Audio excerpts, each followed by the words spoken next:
What is up? What is up, Miss Villagers? Hope y'all are doing well. I just figured I'd pop on here, say hello, show you in all my hairy, slightly Elvis hairstyle looking glory. Again, always super weird when I'm the only one on here, but hopefully I will not be left alone in the void for long. Anyway, three people are here. I am now a success in life. What is up, Anthony Bernard Davis? You definitely got the first post of the day. Nick Anderson, what's going on? I will just say this first live I've gotten with you guys since we've said it. So it's not Mayhem will not be here in June. Honestly, like I said, she's just not ready. I have those feel, I want to give a shout out to one of my boys, Carrie Donaldson. We've been friends since high school. Amazingly talented actor, been on Broadway a couple times. And he came over and basically just talked to me about, and I talked to him about some of the pressure that I felt when people are, would write things like, I don't know, like Aileron's obviously given up on the land. Why is it taking so long? Whatever. And he was like, dude, just fuck that shit. You're writing books. It takes time. Like, it's okay. And honestly, these are things that I say to myself and I know are logically true, but I don't know if you guys ever have a disconnect between like what you know logically and sort of like the emotional sort of, like pressure you can just sort of get from the world, but no, that was like super helpful. And so, yeah, and honestly, it revitalized me. Like I spent just sort of 12 hours in the seat, like typing away. It really felt like the, creative juices were flowing. I met the author of Red Sun Rising, which was like the number one book on Kindle for a while. And he just, pointed out something that was like very true, very clutch, that creativity and fear occupy mutually antagonistic spaces in your brain. And they've like really, they've measured this, neurochemically and, by your just sort of brain pathways, that the part of your brain that's stimulated by creativity is always dampened when the part of your brain that's stimulated by fear or concern goes up, and it's an inverse relationship. And so, I don't know, just sort of like feeling that like, that freedom of to just sort of like create just really like, made everything flow. All that to say, like, I will let you guys know when it's ready, but it's just not ready yet. So I just want to let you know. I also want to give a shout out to Neil Gaiman, who put this quote, I give all the fucks in the world about the work. I spent 30 years successfully battling bad movies of Sandman. I give zero fucks about people who don't understand or haven't read Sandman, whining about a non-binary desire or that death isn't wide enough. Watch the show and make up your minds. Basically, felt very similar to what I was saying before. It's like, I'm sure, like, it's very interesting that obviously there were problems in the world, going back 30 years ago of, unsung voices that needed to be heard. But I think you guys can all agree that equally now, there's way too many voices that do not need to be heard, just constantly shouting to be heard all the time. Social media brought us together, but it's also, just a crazy pain in the butt.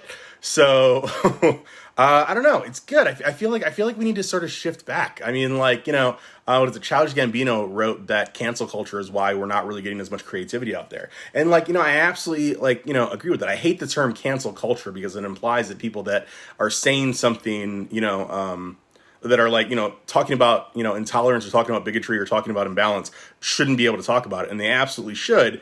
But on the other hand, it also sort of implies that every time someone wants to say anything, that should also be heard too. And I don't know about you guys, but I know a lot of dumb, weird people in my life that I've met, and I don't want to hear all of that. And I have thought a lot of dumb, weird stuff. And I'm like, man, I did not need to say all of that.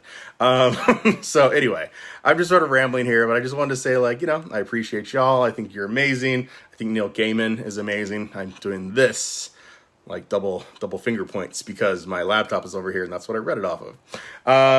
Anyway, I put up episode 2. When am I bringing back the shaved head? I don't know. I've been told that I am not to get rid of this this hair for a while. So I don't know. I think I'm going to shave the sides later today and maybe just keep growing, horizontally forward.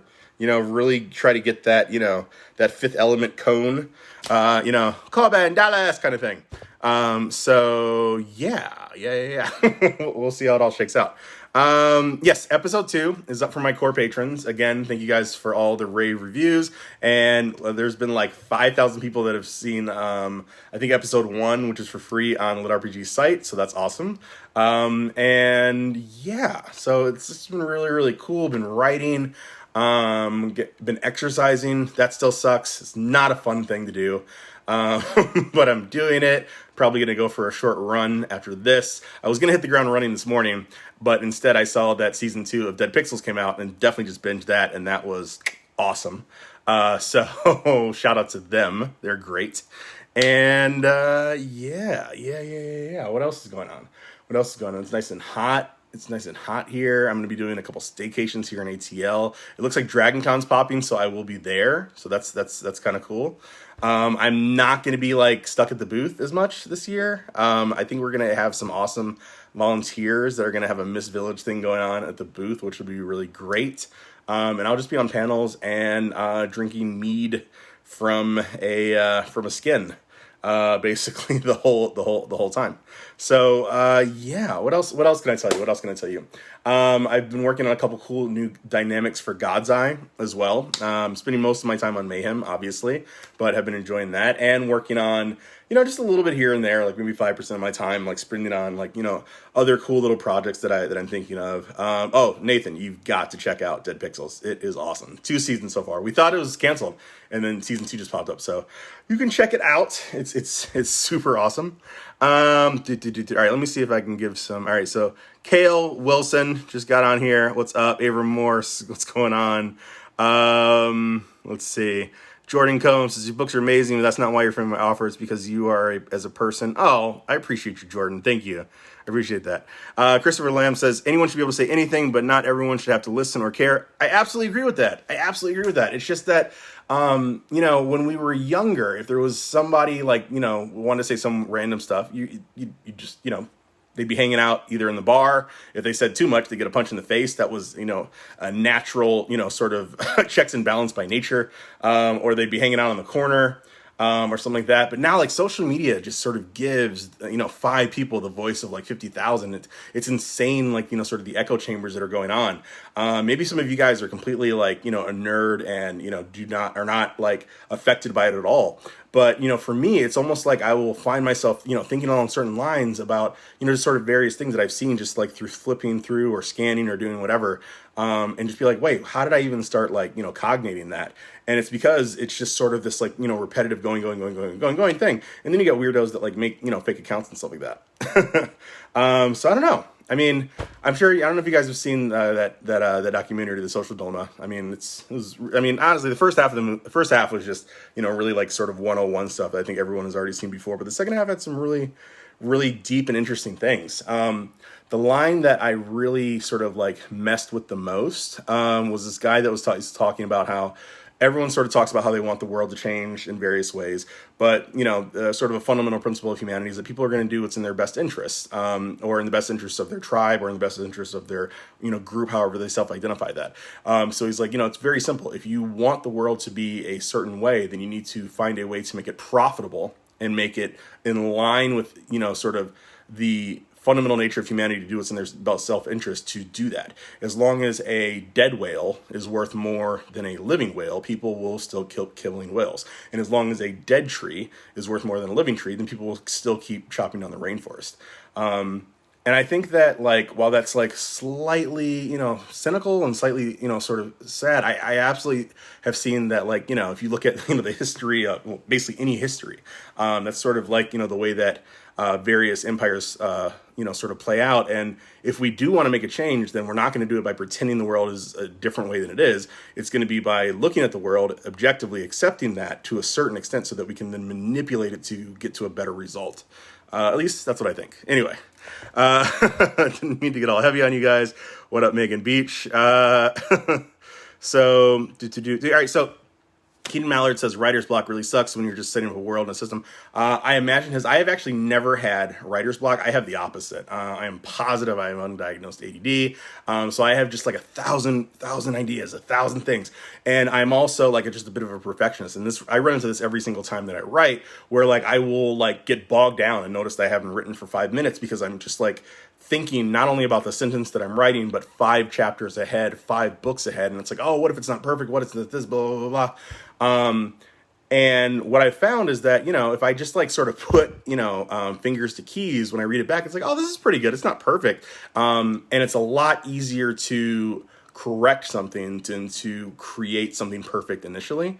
And so even though I've written 9 books at this point, even though I've become a physician, I still have this like, oh, what if it's not perfect kind of mentality going on in my head that I really just need to like just slap and just sort of get her done. And I find that works better. I find that, letting the Neanderthal loose, it really sort of accomplishes, a bunch that being an overly analytical intellectual instead leads you to, I don't know, like stasis or, being frozen or worrying so much about, every little sort of single permutation that you don't necessarily even accomplish anything. So for me, like the more I can just sort of like let it loose, the better off. And that's my process. So Ashish says he wants all my 1,008 books coming to the books. Well, they are getting into it. Tracy's getting her family into the books. Thank you so much, Tracy. I appreciate it. And as always, I try to find time to say that, like, you guys are amazing. I couldn't do any of this without you. You guys are the best fans a guy could hope for. And it is awesome that there are literally fans for The Mist on 7 different continents. There's a couple that are in Antarctica, which is sweet. But anyway, all right, so Bradley Crowder says, Alaron, your books made me fall in love with reading all over again. Thank you, sir. I'm eagerly and patiently waiting for the next installment. Much love, sir. That is amazing. I mean, like, like there's that old, sort of saying, like, you are what you read. So I apologize on that side.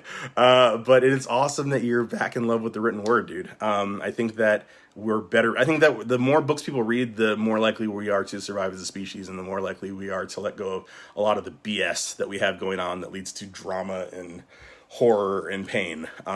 So that's awesome. Appreciate you sharing that, man. Sean Goodman, what's going on? All right. And I've been told that I make that that noise a bunch. And Mark Anthony Barnes says Amazon needs to sell Face Punchant. I would gift so many. That would be perhaps the most effective thing that they ever sold. I mean, just like for real. Ryan Dietrich's good to see you. If not, how do you avoid it?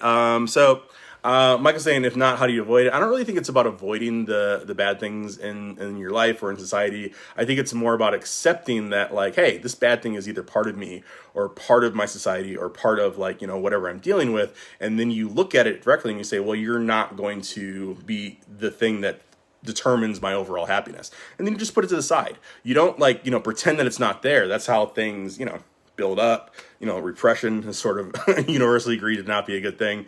But instead you just sort of look at it and say, like, okay, you're part of me, but you're a small part, and I'm not gonna mess with you that much. And you just keep rocking and rolling and doing your thing. So, all right. So Josh is asking, do we have any plans to spin off or games? So there's already a game. There's already like a tabletop game that's been going around for like 2-3 years. The Land RPG. You can find that just by typing, I think, the Land RPG into Facebook, and it's all fan based. I actually don't even really know that much about it anymore, but it's fun. So you guys, I think they still play regularly, maybe like once a week or a couple times a month or something like that. So yeah, Jason Osborne, love you back. All right, so Mike's asking, have I ever written myself into a trap? Like, have you ever been in a position where you're like, I wish I had done this part differently because I want to retribute? So I've never really written myself into a trap. I have written myself into things that, like, I didn't necessarily think about all of the permutations down the road, and it's like, things that I have to address. I think there's always a little bit of, well, wouldn't it be so much cooler if I had done blah, blah, blah from the very beginning a little bit, but no, I mean, like, I was very clear about where I wanted the story to go. I'm still very, very clear about where I want the story to go, like, 40 books from now. So no, I'm just enjoying the process. And, there's time, there's times where, like, I want to get to, something, but then I realize that I have to do something else first. So not really a trap, but more of like, oh, well, I thought we were going to go here, but clearly we're doing this instead, kind of thing. But that's also part of the fun. So yeah, I'm into it. All right. All right. So Ida Wiseman says, longtime fan, first time writing. He has. I have the first 7 books on 7. Haven't gotten 8 yet, but looking forward to it. Well, I appreciate that. Again, reading the books is what makes this possible. So thank you. You're awesome. Yes, Keith Rains, the paralysis of analysis. Absolutely, that's absolutely true. All right, let me give a couple more shout outs.